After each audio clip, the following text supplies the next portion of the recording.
I am Steve. Oh, are you really now, Jack Black? I played with Steve. I knew Steve. Steve was a friend of mine. Jack Black, you're no Steve.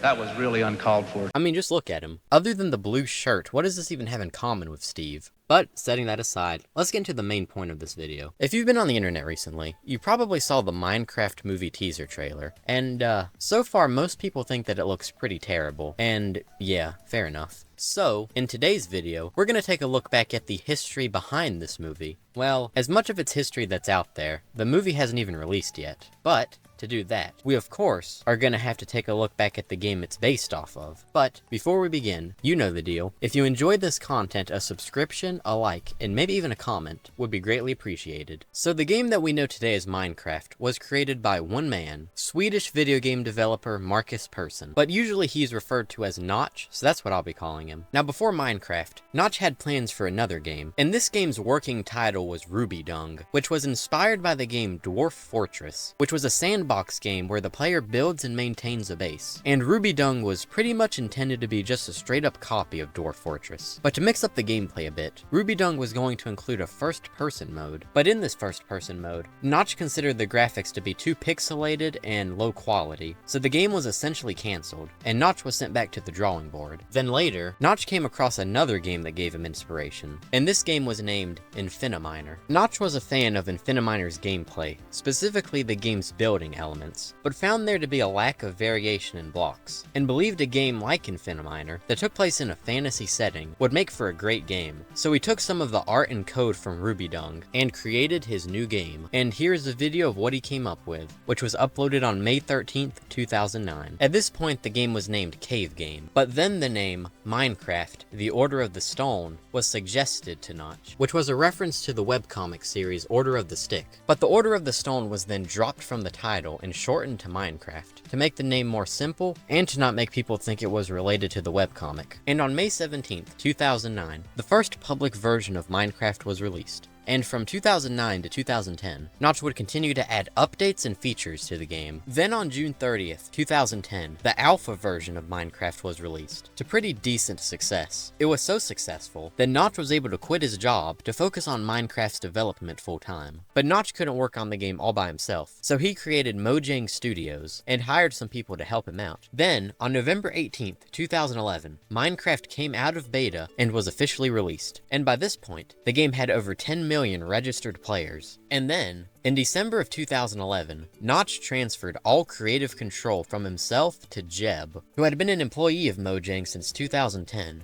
By 2014, Notch had become tired of the pressure and expectations that came with being the creator of Minecraft, so he made a tweet stating how he was down to sell his share of Mojang. And a little company you may have heard of before named Microsoft offered $2.5 billion to purchase the entirety of Mojang, and Notch walked away from the deal with a whopping $1.8 billion.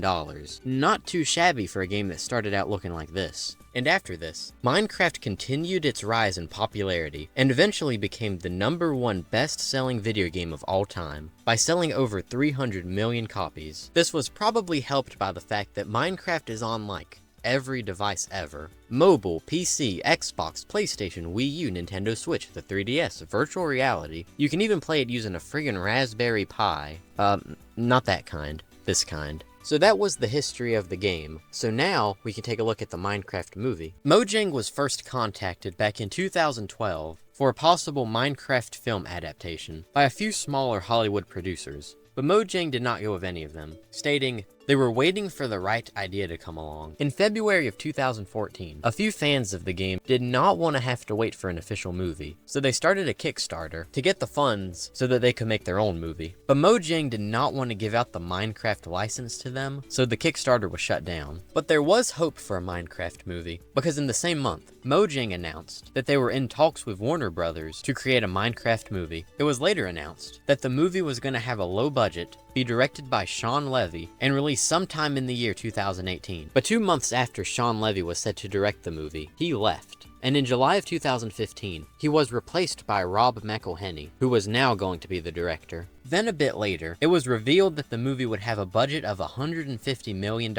and that Steve Carell would be in the movie, and he might have played Steve, but that was never confirmed. Information on the film then just kind of stopped, and in 2018, McElhenney left, then was replaced in 2019 by Peter Sollett, whose idea for the movie was apparently quite different than what McElhenney had in mind. So, after Sollett was set to direct, the movie's release date was stated to be March 2022, but due to COVID, the movie was put on hold once again, and then Sollett left the project. This movie cannot keep a director. Then finally, in April of 2022, it was announced that Jared Hess would direct the movie, and that Jason Momoa would star in it. And then, finally, in April of 2023, the movie's release date was stated to be April 4th, 2025. And unless it gets pushed back again, which is highly unlikely at this point, the movie will finally be released in a little less than a year. So with all of that taken into account, it's a miracle that this movie is even releasing. It took over 10 years to make, which is kinda wild. Now, what is this movie about, you may be wondering? Well, here is the official plot synopsis from Warner Brothers.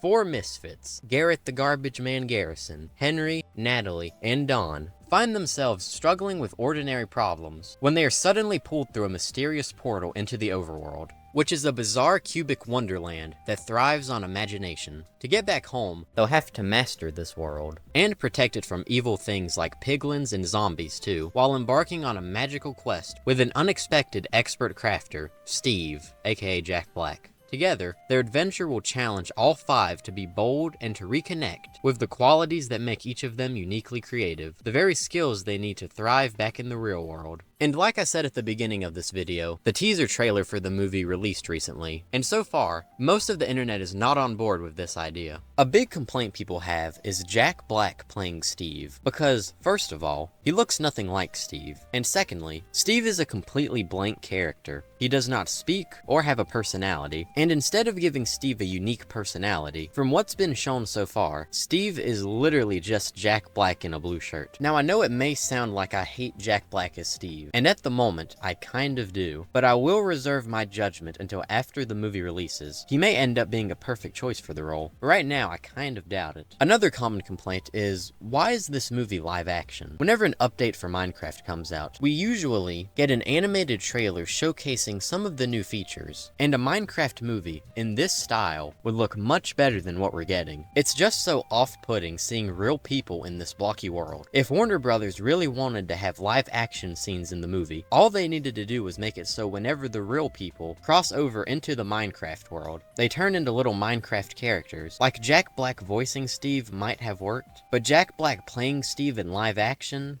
No. Anyways, my rant is now over, and so is this video. So if you enjoyed this video, a subscription, a like, and maybe even a comment would be greatly appreciated, and I'll see you next time. Goodbye.